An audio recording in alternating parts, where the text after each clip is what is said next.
And away we go. Episode 36, part 2. And in case you want to jot it down, search afterwards or whatever, we're talking about nspm-7 of the Joint Mission Center. And this is a, how do you want to explain it?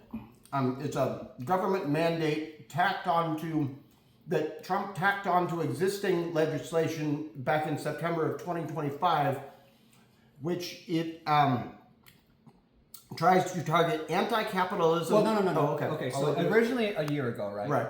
This thing passed, right? And it was going to, it was even vague back then, but it wasn't as vague as this executive order, right? But basically what it does is it goes after, but basically what it does is it goes after what they call foreign interventions and things. Or left wing. Well, now it's left wing. Before it was foreign, yeah. Earlier, it was specifically for certain things, right? That were still vague, but not as vague as the executive order that recently came out. But we'll get to that in a second. So this was signed, right, through it's tagged on through some legislation, and then even it was all passed, right? Originally passed a year ago, right? Probably mainly by the majority, right, of Republicans. I'm sure there was Democrats who fucking said no, but whatever. I don't know exactly how it got through, but it got through, right? But it wasn't as egregious as it is now. Well, it's about to be. Yeah. Well, it's look what he's trying to do is in law. It's just an executive order. Nobody has to listen. But anyways, originally it was to set the groundwork, the stage, right, so that things that they don't like, they can call it terrorism, right? Call it terrorism, and originally it was about foreign, interceding into our politics and stuff like that, right? But just recently, 2 weeks ago, right, he sends out this executive order, and he wants to include anything that's anti-capitalism, anti-Americanism, extremism on migration, race, and gender, hostility towards those who hold traditional American views on family, religion, and morality. So, if you're anti-capitalist, right, you are now a terrorist. Even though being anti-capitalist has nothing, it's not a political stance. It's not actually. It's not anti-democratic. It does not go against anything whatsoever, any law in the United States of America that ever existed. You can be a communist in the United States of America fully legally, as long as you're following all the rules and laws, and it's democratic, right? It's a democracy that we're supposed to be defending here, right? But they're going to use fascism, right, to defend capitalism, and say and blame it on communism to end communism, which is crazy, right? Oh my God! So once again, they want to get rid of democracy, communism. Look, you can have socialism and communism under a democratic run, right? But the irony is irony is the wrong word, but the amusing part is the things that they're trying to label as socialists and communists, they're not even that extreme, though. They're not even... Well, that's not even the point. Yeah, that's not even the point. Yeah, okay. It doesn't matter how extreme it is. There's nothing illegal about it. Right. Even if it were extreme, like you said, right. It's not illegal to hold those views. Right. Anti-Americanism. What does that even mean? What the fuck does anti-Americanism mean? Well, they're deliberately not even defining it, so it doesn't mean anything. Anti-Americanism is fascism. If you really want to think about it, this delusion that these people have of America being a democracy, well, you would think being a fascist, which they are, would be anti-American, even though they are doing the playbook of 1776, which is basically, genocide, slavery, indentured servitude, whatever was going on back then. They want to bring it right back to that, right? Under the guise of democracy. Never has been. But, anti-Americanism. Anti-Americanism is wanting to expand democracy, right? According to these guys. Right. Yeah. It's wanting to expand democracy. Extremism on migration, race, and gender. What is extreme about wanting equality for race? What is extreme about wanting a safe, legal pathway to citizenship? What is illegal about wanting people to understand the difference between sex and gender and understanding that sex is on a spectrum, just like gender is, and anybody should be able to identify, if this is the land of the free, on any sex or gender, and even if they do something you don't agree with, how is that hurting you? Now you're a terrorist because you don't agree with them on sex and gender, even though they don't even know what that means. Because if you have somebody who's an expert on the biology behind sex, explain it to them, they'll just deny it because they're like XX chromosome thing. No, it's a spec. There's so many different indicators. Right? I don't want to get into all that. Hostility to those who hold traditional American views on family, religion, and morality. What is hostility? Saying I don't agree with you on that. I don't agree on your family values. I don't agree on patriarchy. I don't agree on subjugation of women. Right? I don't agree with what the Bible says about homosexuality. I don't agree with what the Bible says about genocide. Right? So now I'm a terrorist because I don't follow your views that are harming people. Because at the end of the day, any reasonable person who divorces themselves from these things, these patriarchies, the hierarchies, capitalism, and all this, will see that a society should be based on what is harming people and what is not harming people, right? And when you talk about religion, they are so selective because if you do something that insults their harming someone else, you become the one causing harm to their psyche. Right, even though they are literally harming someone else, right? and yet the anti-Muslim bigotry, and I do call it bigotry because yes, there are aspects of every religion out there that are kind of fucked up. Let's just phrase it that way. And if I or anyone else sees that happening, call it out. Sure, fine. But to accuse somebody of basically being a bad person just because they put a religious title in front of their name. And that is literally all they have done. That's bigotry, plain and simple. Right. Now, that doesn't mean I'm a fan of Abrahamic religion, whether it's Judaism. But until you use that to do something that we disagree with, then you go ahead. If somebody can identify with any of those things, right? And I still think that at the core, they're probably going to have some dysfunction in their psyche because of it, right? And it's going to bleed into others. But if they do not do something that crosses the line to harming others in some way, you can identify as anything you want. Right. Identify whatever you want. A Satanist probably have a better moral framework and reality of who you're harming and not than a Christian, in my estimation, when I look at Satanic Bible.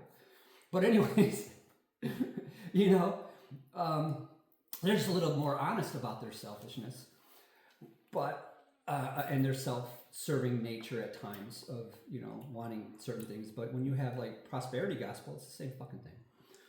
So anyways, so here's the real catch.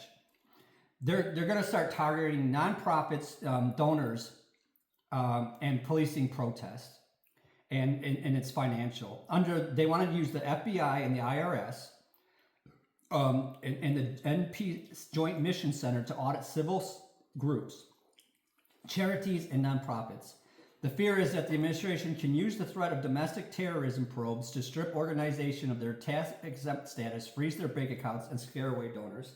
So if you're doing some kind of mission, let's say to help women, battered women, or whatever it is, they don't like it, right? Because it doesn't jive with their fascist, myopic, Christian nationalist viewpoint of the world. They're going to try to come after you as a terrorist, right? And put you in fucking prison. And maybe probably have you do slave labor for the corporations.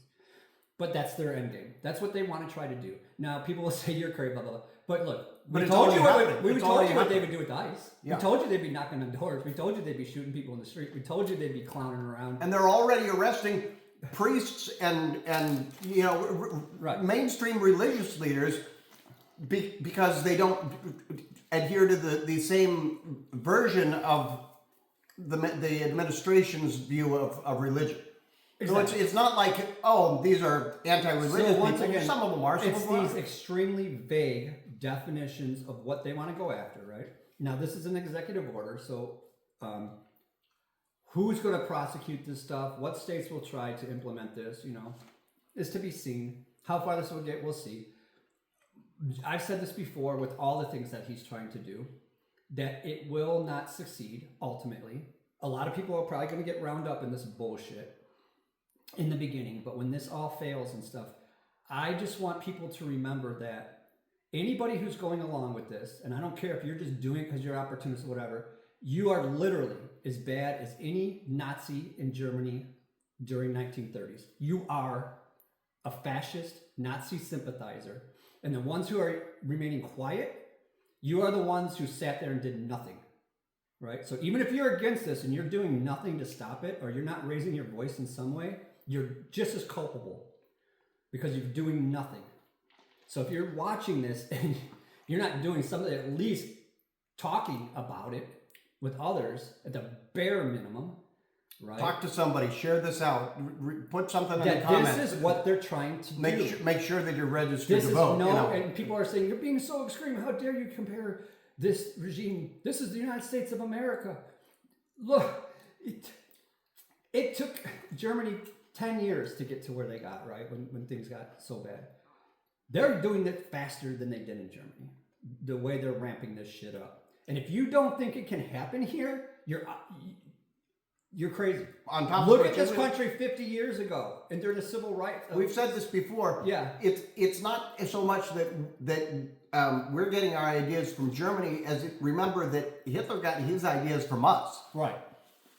He looked at the Civil War and he looked at the KKK and he looked at a bunch of this stuff and he was like, some good ideas. Look, most of the people, right, watching this, even the ones who are awake, have been indoctrinated, right, to such a degree that they cannot even fathom how sick this society is. Because if you look at the misery, the profound amount of misery that this country has inflicted on the world in the past 100 years, or at least after the, World War I and II, prior to that, a lot of it was internal. Like, it was an internal thing with, like I said, slavery, indentured servitude, labor exploitation, misogyny, right? All those things were happening. But then towards the turn of the century, we just set up banana republics. We went down and pillaged South America. We literally, the United States Armed Forces, and we talked about this earlier, is not here to protect the United States. It's here to protect capital. And it goes into foreign countries to protect capital or seize capital. They're not there to help people. They never have been, ever, right? So this is the thing. And as people wake up to this and they start to understand and they get out of this fog that's been created, because I know the cognitive dissonance is so great for a lot of people when they start to realize what the nature, because a lot of us here in the United States has not had to feel the effects, right? For quite some time, especially if you're a white person, especially a white male, that's why 67% vote for Trump. You can't understand what we're saying, but if you're anyone else who lives in the world, or you're a minority in this country, right? You've been saying this for decades, for 50, 60, 100 years, right? The same shit I'm saying right now. This story's been told globally about the United States as being the evil empire. Even when George Lucas made Star Wars, he fashioned Darth Vader and the Empire after the United States. So this is what people don't seem to understand. Like, we are the evil empire.